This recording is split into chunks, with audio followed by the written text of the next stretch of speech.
இன்றே டவுன்லோட் செய்து உங்கள் ஃபேவரட் ஷோக்களை என்ஜாய் பண்ணுங்க. நீங்க எனக்கு ஒரு ஹெல்ப் பண்ணணும். சொல்லுங்கம்மா. சின்ன மன வருத்தத்தால பிரிஞ்ச ஜோடிகளை நீங்க மனசு வச்சா ஒண்ணு சேர்க்கலாம். நானா? நான் சொல்லி யாரு கேப்பா? சாமியே நீங்க சொல்ற மந்திரத்தை தானே கேக்குது. சாமிக்கும் பக்தர்களுக்கும் நடுவுல நான் பாலமா இருக்கேன். அதேதான் இப்பவும் சொல்றேன். 2 பேருக்கு நடுவுல பாலமா இருந்து அவங்க வாழ்க்கைய ஒண்ணு சேர்த்து வைக்கணும். ஒரு குடும்பத்தை ஒண்ணு சேர்த்து வச்சா அது உங்களுக்கு கிடைக்கிற புண்ணியம் தானே. அதுவும் கடவுளுக்கு செய்யற சேவைதான். தயவு செஞ்சு எனக்காக நீங்க இந்த ஒரு ஹெல்ப்பா பண்ணணும். சரிம்மா, நான் என்ன பண்ணணும்னு சொல்லுங்க. நான் என்னென்ன சொல்றேனோ அதை எல்லாமே அந்த ஜோடிகளை செய்ய சொல்லணும். ஒரு நல்லது நடக்குதுன்னா அதுக்காக நான் உதவி பண்றதுல தப்பு இல்ல.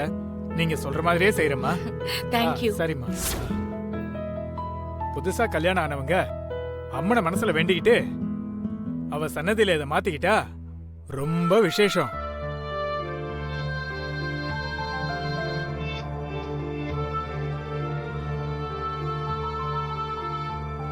அப்படி 2 பேரும் மாலையை மாத்திக்கிட்டா அவங்க வாழ்க்கை எந்த சண்டை சச்சரவும் இல்லாம நல்லா இருக்கும்.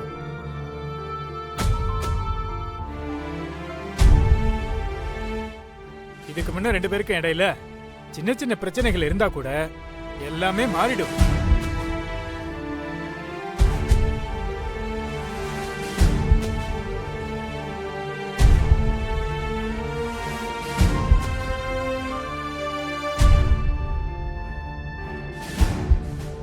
என்ன யோசிக்கிறீங்க? அவரு உங்க நல்லதுக்கு தானே சொல்றாரு. மாலையை எடுத்து மாத்திக்கோங்க. மாலையை கொடுங்க. இந்தாங்கம்மா.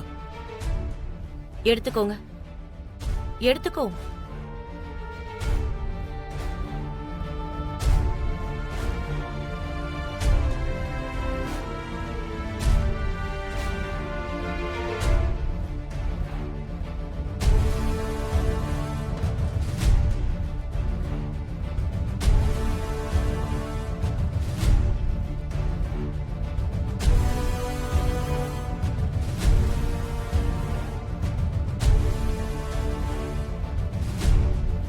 நந்தினி, கரிகாலன் கழுத்துல மாலையை போடுமா.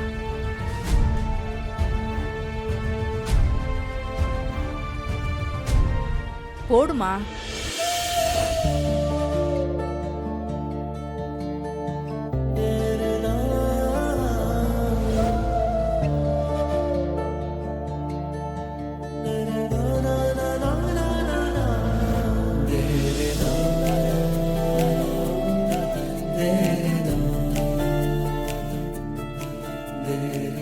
கரிகாலா, நந்தினி உன் கழுத்துல மாலை போட்டால, நீ அவ கழுத்துல மாலையை போடு.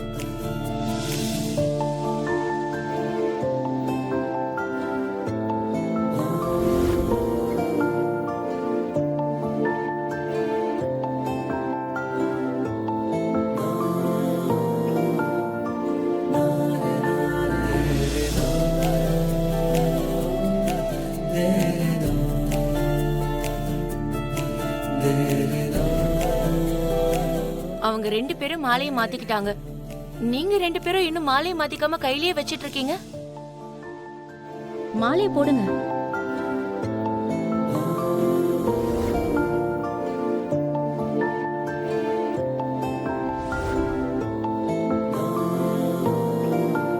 அருள், மாலையை மாத்திக்கப்பா.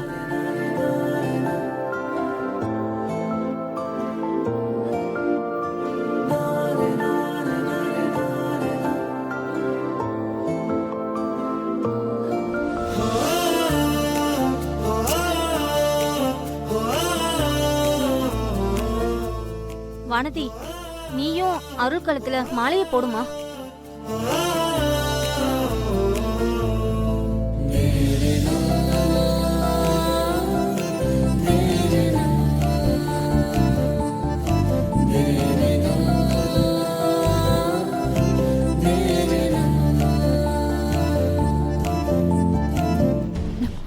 உங்களை தெரியும், இந்த மாதிரி சொதப்பிடுவீங்கன்னு தெரியும். நான் என்னம்மா பண்றது, அப்படி நடந்து போச்சுமா. பேசாதீங்க. ஏம்மா நான் ஒன்று சொல்ல மறந்துட்டேன். என்ன? அந்த கரிகால கிட்ட நான் சாப்பாட்டில் கலக்க கொண்டு போன விஷப்பாட்டில் மாட்டிடுச்சு இல்லையா, அதை அவனுக்கு தெரியாம எடுக்க போகும்போது கரிகால கிட்ட இருந்து ஒரு போனை வரத அவன் ஆளுகளை வச்சு சண்டை போட்டு புடிக்கிட்டு போனதை நான் பார்த்தேம்மா. அந்த போன்ல முக்கியமான விஷயம் ஏதோ இருக்குது போல இருக்குதுமா. அப்போ எனக்கு தெரியாம ஏதோ ஒரு விஷயம் நடந்துகிட்டே இருக்குல்ல. ஆ, ம், சரி விடுங்க, நான் பாத்துக்கிறேன். ஆ. ஆ. ஆ, ஆ. இப்படி எல்லாம் நடக்கும்னு தெரிஞ்சுதான் நான் இன்னொன்னு ரெடி பண்ணி வச்சிருக்கேன். போடிங்க மாமா, உள்ள வைங்க, உள்ள வைங்க. ஆ, ஆ. இத பாருங்க, இந்த பாட்டில பத்திரமா கையில வச்சிருந்த சமயம் பார்த்து இத சாப்பாட்டுல கலந்துருங்க. ஆ. இன்னைக்கு அன்னதானத்துல ஆ. சாப்பிட்டு பல உயிர் போகணும். ஆ. ம், ஆ, ஆ. போங்க வேலையை பாருங்க. சரிம்மா. ஆ, சரி ம், நான் பாத்துக்கிறேன். என்ன சொல்றீங்க? வீடியோ அழிஞ்சு போச்சா? தலையில குண்ட தூக்கி போட்ட மாதிரி இப்படி சொல்றீங்க? அந்த வீடியோவை வச்சு நான் ஏகப்பட்ட திட்டம் போட்டிருந்தேன். ஏமா, நானும் தான் ஏகப்பட்ட திட்டம் போட்டிருந்தேன். எல்லாத்தையும் அவ கெடுத்து போட்டாளே. ஆமா, யார் அவ சந்தியா? எங்கேயோ இருந்து வந்து வீடியோவை அழிச்சது மட்டும் இல்லாம தாலி பிரிச்சு கோக்கற அன்னைக்கு அருண் கையால வானதிக்கும் நந்தினி கழுத்துல கரிகாலனையும் தாலி கட்ட வைக்கிறேன்னு என் முன்னாடியே சவால் விட்டுட்டு போறா. திருவிழாக்கு தானே சாமி கும்பிட வந்தா. அவ வந்த வேலைய பார்த்துட்டு போகாம அவ எதுக்கு இந்த தேவையில்லாத வேலையெல்லாம் செய்யணும்? எனக்கும் அதே சந்தேகம் தான்.